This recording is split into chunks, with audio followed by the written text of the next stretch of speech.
हिंदुस्तान का पायलट हमने पकड़ा हुआ है। हम एज ए पीस जेस्टर हम उसको कल रिहा करने लगे हैं हिंदुस्तान को वापस।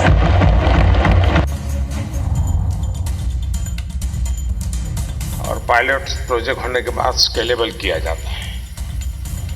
तो अभी एक पायलट प्रोजेक्ट हो गया।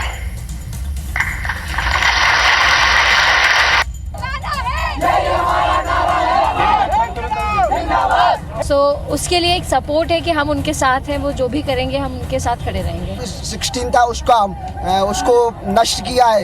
ये हमारे लिए बहुत गर्व की बात है कि हमारा पायलट को कुछ नहीं हुआ। ये ताकत दिखाना चाहते हैं कि हिंदुस्तान के हिंदू, मुस्लिम, सिख, ईसाई, दलित सब एक साथ है और पाकिस्तान को घुसकर हम लोग अपनी आर्मी के साथ जाकर उनको अपनी ताकत दिखाएं।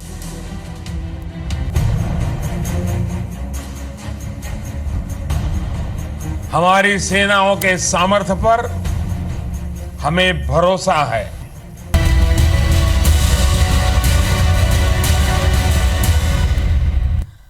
नमस्कार, आप देख रहे हैं IBC 24। मैं हूं आपके साथ तृप्ति सोनी। देश जवानों के साथ है और हमारे जवान देश के साथ। जी हां, आज पाकिस्तान का झूठ बेनकाब हुआ। भारत की तीनों सेनाओं ने संयुक्त प्रेस कॉन्फ्रेंस करके जानकारी दी, साथ ही सबूत भी पेश किए। वायुसेना के air vice marshal RGK Kapoor ने कहा कि पाकिस्तान ने सैन्य ठिकानों को निशाना बनाने के लिए एमराम मिसाइल का इस्तेमाल किया। इसे केवल पाकिस्तान में मौजूद F-16 विमान ही दाग सकता है। सेना ने यह भी कहा कि हम हर परिस्थिति के लिए तैयार हैं। क्या कहा है सेना ने, आइए सबसे पहले आपको सुनाते हैं।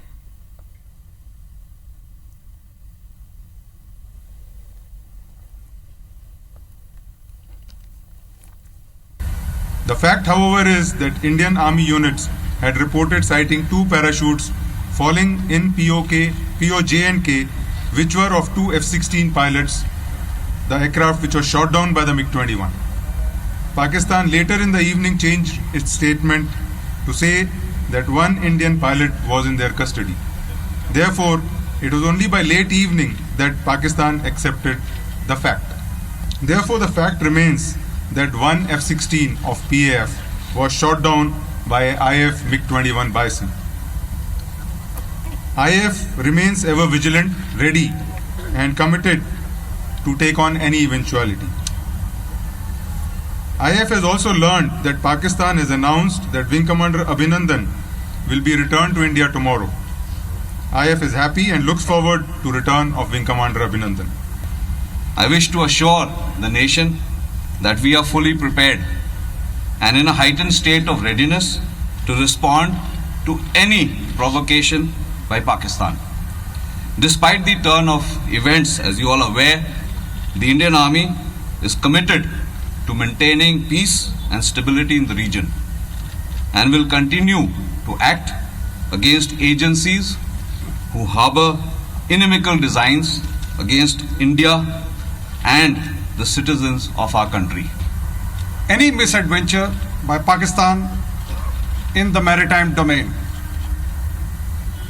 I can assure you of a resolute, swift and strong response by the Navy when needed. We stand as one with the Army and Air Force to ensure the safety and security of our nation and our citizens. Jai Hind. तो सेना की press conference हुई और साफ तौर पर कहा कि हम किसी भी स्थिति के लिए तैयार हैं। सेना का शौर्य हमारा गौरव है। आइए आपको बताते हैं तीनों ही सेनाओं का इस वक्त क्या रुख है। वायुसेना ने क्या कुछ कहा है ये आपको बताते हैं। वायुसेना ने कहा कि पाकिस्तान ने भारतीय वायु सीमा का उल्लंघन किया।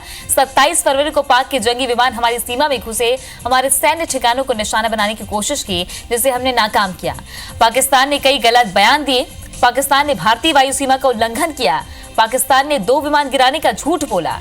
एक भारतीय पायलट पाक के कब्जे में है, जिसे वापस देने का ऐलान किया गया है। पाकिस्तान ने F-16 का इस्तेमाल किया। भारत के MiG-21 ने पाक के F-16 को मार गिराया। ये भी बताया गया कि पिछले 2 दिनों में 35 सीज फायर हुए। वहीं थल सेना ने कहा कि पाकिस्तान की ओर से लगातार फायरिंग जारी है। वायुसेना ने पाकिस्तान की कार्रवाई को नाकाम किया है। थल सेना ने कहा कि हम हर परिस्थिति के लिए तैयार हैं। भारतीय फौज ने हर इलाके में पाकिस्तान को मुंहतोड़ जवाब दिया है। नौसेना ने भी कहा कि नेवी हर स्थिति से निपटने के लिए तैयार है, हमने पूरी तैयारी करके रखी है। तो तीनों ही सेनाओं ने क्या कुछ कहा ये हमने आपको बताया। इन सबके बीच सीमा पर क्या हालात हैं ये भी बताते चले। बौखलाए पाकिस्तान की ओर से लगातार सीज फायर का उल्लंघन किया जा रहा है। एलओसी पर राजौरी के मेंढर कृष्णा घाटी में सीज फायर का उल्लंघन हुआ। पाकिस्तानी मोर्टार का भारतीय सेना ने जवाब दिया। जवाबी कार्रवाई में पाकिस्तान की कई चौकियां तबाह हुई है। खबर यह भी है कि पाकिस्तान ने भी पूरी तैयारी कर रखी है। पाकिस्तानी डॉल्फिन कमांडो के स्टैंड बाय रखने की खबर है। तो जंग का माहौल देखने को मिल रहा है सीमा में, लेकिन दोनों ही देशों में तनाव है और दोनों देशों का रुख क्या है ये भी आपको बताते हैं। पाकिस्तान भारत से बात करना चाहता है। संसद में, पाकिस्तानी संसद में इमरान खान ने कहा कि वो आगे लड़ाई नहीं चाहते। कल पायलट अभिनंदन को रिहा करेंगे, ये ऐलान उन्होंने किया। साथ ही ये भी कह दिया कि हम ये जो कोशिश कर रहे हैं उसे कमजोरी ना समझा जाए। इस बीच पाकिस्तान ने सभी प्रांतीय सरकारों को अलर्ट कर दिया है। साथ ही लाहौर से अटारी तक चलने वाले समझौता एक्सप्रेस को रद्द कर दिया है। भारत का क्या रुख है? रुख साफ है, आतंक के खिलाफ हमारी लड़ाई लगातार जारी रहेगी। भारत का साफ रुख है कि पाकिस्तानी सेना जैश ए मोहम्मद का समर्थन करती है। सैन्य ही नहीं बल्कि कूटनीतिक स्तर पर भी पाकिस्तान को हम घेरेंगे।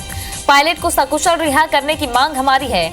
इस बीच प्रधानमंत्री नरेंद्र मोदी ने भी साफ किया है कि किसी भी हाल में देश नहीं झुकने देंगे, सेना के साथ हम खड़े।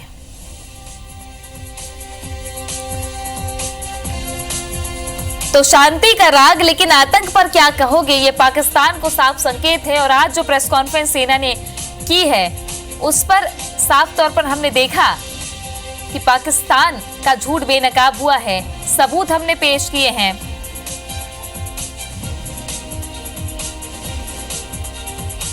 सबूत ही नहीं, नापाक हरकत का प्रमाण हमने दिया है। पाकिस्तान ने अपने जंगी विमान 27 तारीख को हमारी सीमा में भेजे।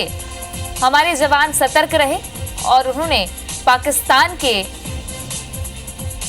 विमानों को खदेड़ दिया। भारत का रुख है ये कि सैन्य ही नहीं बल्कि कूटनीतिक स्तर पर भी पाकिस्तान को घेरेंगे।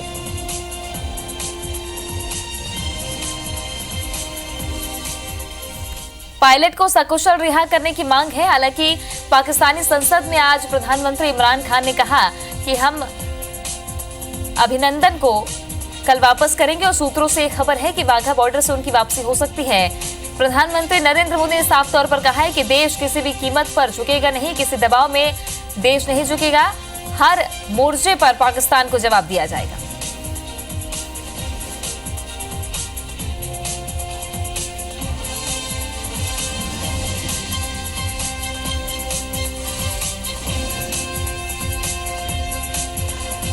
तो ये भारत का रुख है कि पाकिस्तानी सेना ने हमारी सीमा पर अटैक करने की कोशिश की। पायलट को सकुशल रिहा करने की मांग है। दिन भर का अपडेट हमने आपको बताया कि पाकिस्तान का झूठ बेनकाब हुआ है। साझा प्रेस कॉन्फ्रेंस तीनों ही सेनाओं ने की और साफ तौर पर सबूत पेश किए हैं। भारत को अधिकार है सबूत पेश करने का, ये भी कहा। बताया कि F-16 विमान का उपयोग पाकिस्तान ने किया था, जिसके सबूत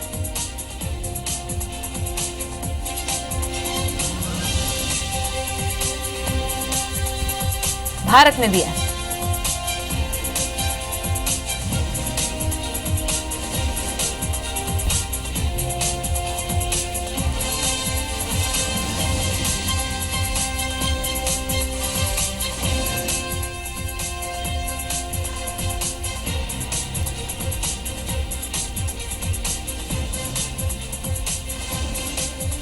छत्तीसगढ़ विधानसभा में आदिम जाति रिसर्च इंस्टीट्यूट के जरिए जातियों के अध्ययन और बिलासपुर में सीवरेज लाइन बिछाने के लिए हो रही खुदाई का मामला एक बार फिर गूंजा। नियम 52 के तहत दोनों मामलों में सदन में आधे घंटे चर्चा की गई। सरकार से व्यापक जवाब नहीं आने पर आसंदी ने आधे घंटे की चर्चा कराने की व्यवस्था दी थी। चर्चा के दौरान बीजेपी विधायक ने बोलियों को संरक्षित करने के लिए किए गए प्रयास और पेंडिंग मामलों को लेकर सवाल किया। मंत्री प्रेमसाय सिंह ने कहा कि जिलों में छानबीन होती है। हालांकि बाद में उन्होंने सुधार करते हुए कहा कि सचिव की अध्यक्षता में कमेटी इसका परीक्षण करती है।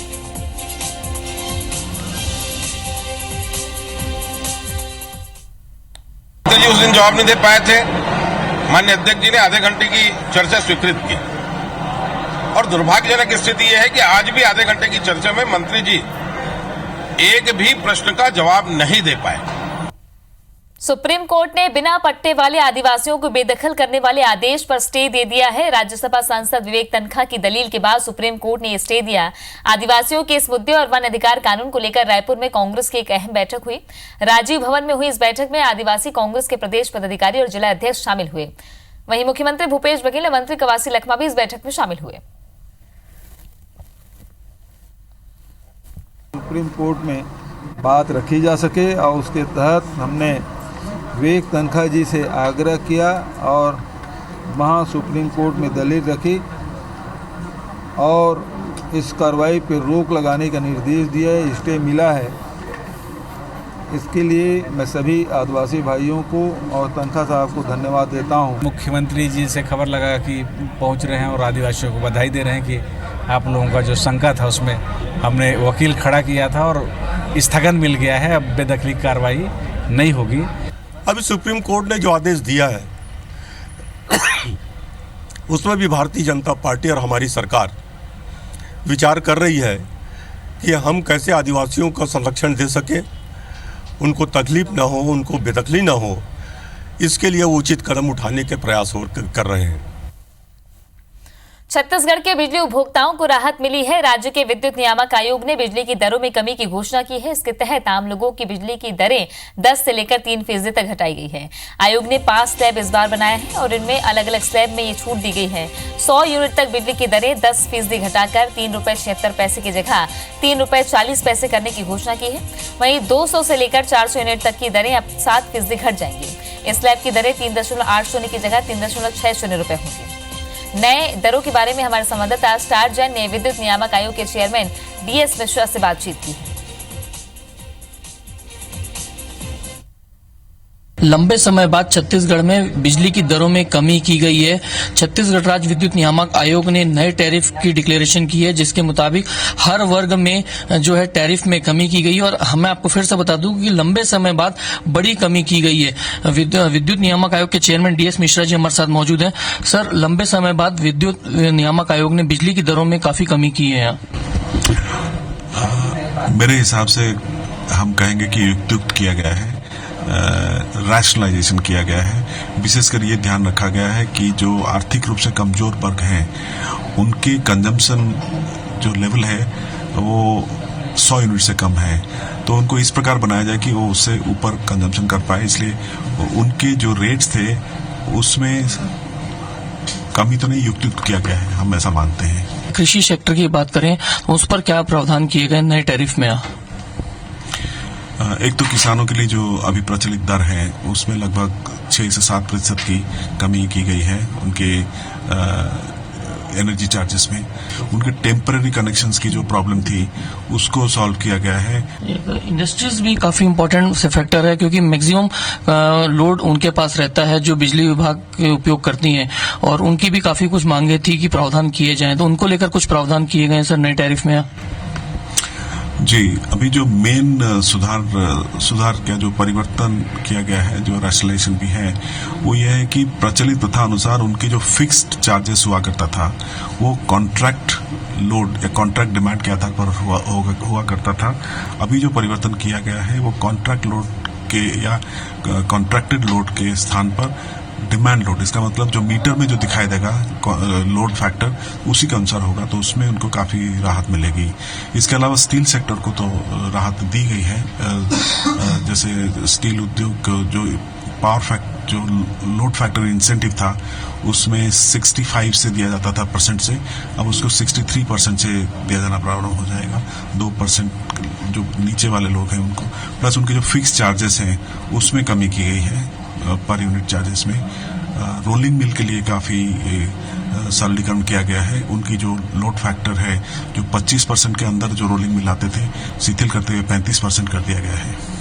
ये थे DS मिश्रा जी, चेयरमैन विद्युत नियामक आयोग के, जिनके मुताबिक विद्युत दर में काफी लंबे समय बाद कटौती की गई। इनका मानना है कि रैशनलाइजेशन किया गया है जिससे हर वर्ग के लोगों को इससे राहत मिलेगी और फायदा होगा। हाँ, कैमरामैन योगेंद्र मिश्रा के साथ स्टार जैन, IBC 24 रायपुर। और इसी के साथ इस बुलेटिन में फिलहाल इतना ही। बाकी खबरों के लिए बने रहिए हमारे साथ, देखते रहिए IBC 24। नमस्कार।